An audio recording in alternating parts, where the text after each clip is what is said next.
to suggest something different. We'll get back to that. But great point to make right at that moment. So I'm just curious. We learned evolution as in reproduction, variation in the product, and it's carried on. We learned to reject Lamarckianism on the assumption that you can't acquire properties that you then pass genetically. But over the years, we learned more nuances in the simplified idea of Darwinian evolution. And I've heard terms like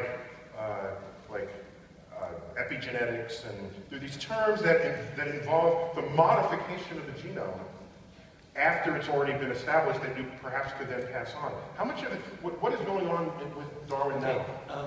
The big change came with the introduction of genetics into the evolutionary story. Darwin had no concept of you guys just stop and think. This guy, or these two guys, came up with this theory that is the basis of life. It is the fact of life.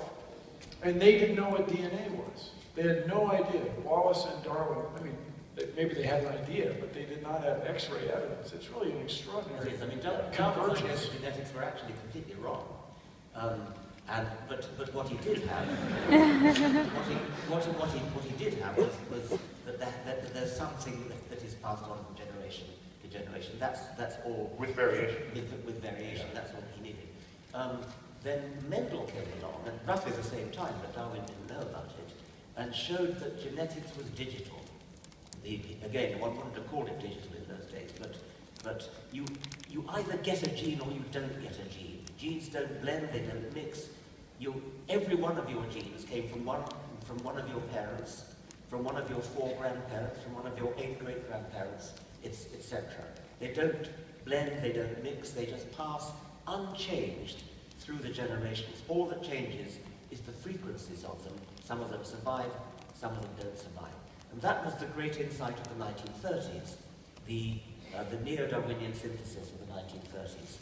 People like Ronald Fisher, J.B.S. Haldane, they changed evolution into a genetic view, whereby what happens is that as the generations go by, some genes become more frequent in the gene pool. You could literally think of the gene pool as like a bag of balls being stirred about. Sorry about okay. Like a McDonald's playpen. Okay. Playpen, yeah. And Haldane is the guy that said, if there is a God, he must have been... And I have an inordinate fondness for Beatles. There's a lot of Beatles. A lot of different kinds of Beatles. Haldane also had a nice one. A lady said in an audience such as this, I simply don't believe that there's been enough time to go from a single-celled ancestor to people like us. And Haldane said, Madam, you did it yourself, and it only took you 9 months.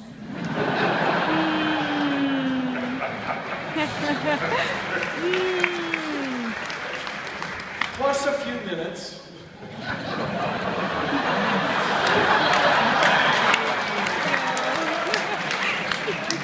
So what role does the environment have on our genes?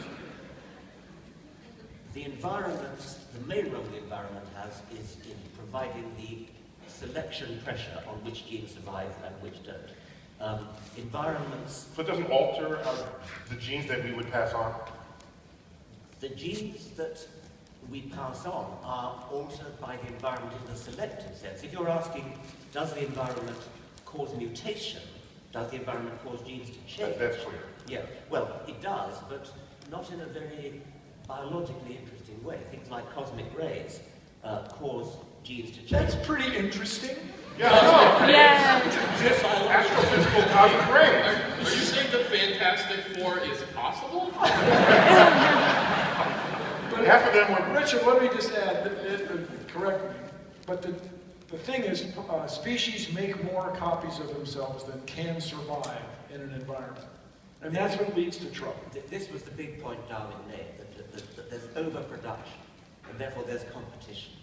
And a minority of individuals usually are the ones that give rise to the next generation. And that minority are the minority that have the genes that it takes to to be good at it. It's only a statistical effect, it's not an absolute thing. So, but about epigenetics, I mean, we did a show on that for Nova Science Now. It was new to me just a few years ago.